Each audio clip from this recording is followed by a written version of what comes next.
It's Barnes, it's Leslie, it's Thursday. Crash Clark's here in traffic, and we are sitting in front of a big stack of cash. In just a couple of hours, the Morning X $1,000 Show Quiz Showdown, brought to you by GetInTheRing.com. Barnes, is it okay for me to give the hint about 50% of the questions are about the Gilded Antler? Well, that went out over the air when we said that. Okay, so you still have time to go listen on the podcast, because half of the questions are about the Gilded Antler, episode 2. So, yeah, Show Quiz Showdown coming up. And we have some, let's just say, high-caliber actors who are already making a pitch to be on future episodes. Are you serious? Of the Gilded Antler, so stay tuned. Some known names may start to show up in these episodes. Are these like cameos? How about Oscar-nominated people? What? How about that? Uh-huh. That's how hot the Gilded Antler is. It's hype. It's coming. I want to talk about something openly because we have one of a very few amount of people that work in this business that can talk about another business. And before we go too deep, I want to get your permission first. If anyone on this show has worked in television news before, I would like to talk to you about the BS that we all lived last weekend, and that goes from local to national, about how freaking hype crazy the stations are, which cause so much pandemonium. Anyone here, are you able to talk and go deep with an expose? Hold on, I don't see anyone. Mr. Carter. There's someone in the back. Crash. Would you be willing to give us some inside about how all that works?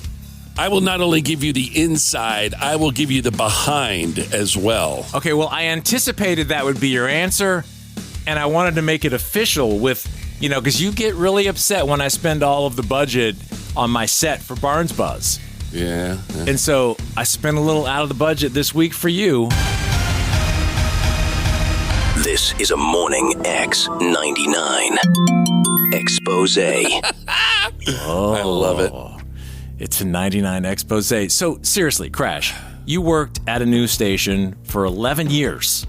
Yep, I did. Don't want to say which one it was, but for 11 years. See what you did there. What in the world is the deal? Well, with a lot of news coverage, everybody wants to be first. That's the name of the game. And the higher ups in the suits, they were the ones that will tell you got to be first. Of course, you got to be accurate, but you got to be first. But with weather, it is and they'll say this, every single meteorologist, it's a very fluid situation. Now, we're on the cusp of another event this weekend. There's going to be some very frigid air coming in from the north, one of those polar vortexes, and a possibility of some moisture coming off the East Coast. See how I'm moving my hands like this? That may produce a little bit of snow in northeast Georgia. But the way they did it last weekend, way early in the week, they had the stores were out of food, the stores were out of important elements, shelves wiped out, which I'm surprised it's not sponsored at this point by Publix for those guys to do those newscasts. And it just sends everybody into purchasing a lot of unnecessary stuff. I'm not saying don't be ready, but it's not Armageddon where we're going to die, probably. The chances are you're going to get through it. Why do they push that urgency? It's short of going out with a fire hose and watering down a road just so it will freeze over. Well, it's not just so much of the panic preparation, but it's when things don't happen, how they handle it. Now, think about this. Most of the ice accumulations up to the northeast last week, that was in Gainesville and in Athens. Athens is an hour and a half from Metro Atlanta, okay, where the majority of your viewers are. Right. They still had people out there, reporters, reporting on the icy streets in downtown Athens, a college town, might I remind you. So there was 0 people out on the streets, 0 impact except for the frozen roads. Nothing to do with anyone within the metro area, DeKalb, Gwinnett, or Fulton. And they just continue to harp it and throw it down your throats. That, to me, is embarrassing coverage, Leslie. I know that was a rant from you, and I do understand that, but I will play devil's advocate because I just went through a horrible ice storm. Yeah, but you're in Nashville. Terrible. But I want to say, though, because you have to, prepare people for what might happen. And there are still thousands of people without power. There's still devastation, debris, trees down, power lines down, warming shelters everywhere. I mean, it really is a serious thing when it does happen. Don't you want people to be prepared? Agree. I agree 100%. No, we have to be prepared because you do have to kind of drive that point home to a lot of people who think, oh, it's not going to bother me any. And then that's where that mentality comes from. Look, Snowmageddon 2014, that was a long time ago. GDOT is so much better prepared these days for treating the roads and handling these emergencies. However, I will tell you this. One time we were having a similar emergency, and I went up to my executive producer and I said, look, there's no traffic impact. I can't spend 30 minutes on the air talking about traffic when it's not there. She looked me in the eye and said, sell it. That's that's the type of stuff, though, that's just so obnoxious. We need ratings. I mean, your make situation, something up. Nashville gets it a lot. So your people have to, ramp it up a notch. But in Atlanta, every 10 or 15 years, we get one kind of weird or two whatever days where it's a little weird. But still, you can be a human being giving news more than trying to, as Crash said, sell it and push the urgency to the point where people are going out of their way to go buy up parts of a store to stock. So basically, Crash, you were encouraged to feed into the drama. I was encouraged to feed. I was told to sell it despite the fact that I had nothing to report on the traffic.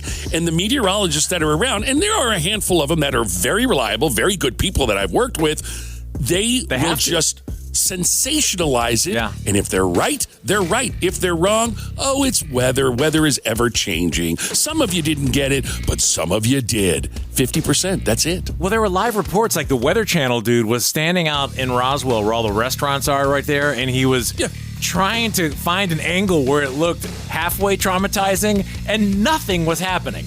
And he's like, and then people are walking past, they're like having lunch out on the patio. And dude's like, I'm telling you, this is the real deal. I don't think anybody wants to be on the other side of that, though. If you think about some of the hurricanes, where people really weren't prepared, and you're like, wow. I'm talking about the majority of the time, it's a sales job.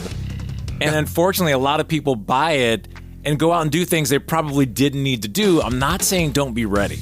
And don't be prepared. I think everyone within earshot of us right now would maybe agree that they are just a little ridiculous. And that's why, like I said, they send all their news crews way up into the mountains or out to Athens. Find it. So it looks like there's your emergency. No, it is ridiculous. Sell it. And now we return to our regularly scheduled 99X programming. This is a Morning X 99 Exposé. American Skyjacker tells the story of D.B. Cooper copycat Martin McNally, who hijacked a plane and jumped out with $500,000. But that's just the start of this epic true crime saga. Now, American Skyjacker is an action-packed documentary available on all major platforms. Go to AmericanSkyjacker.com to subscribe to the podcast and watch the film. And look out for a new bonus episode of the podcast coming soon. American Skyjacker. Follow and listen on your favorite platform.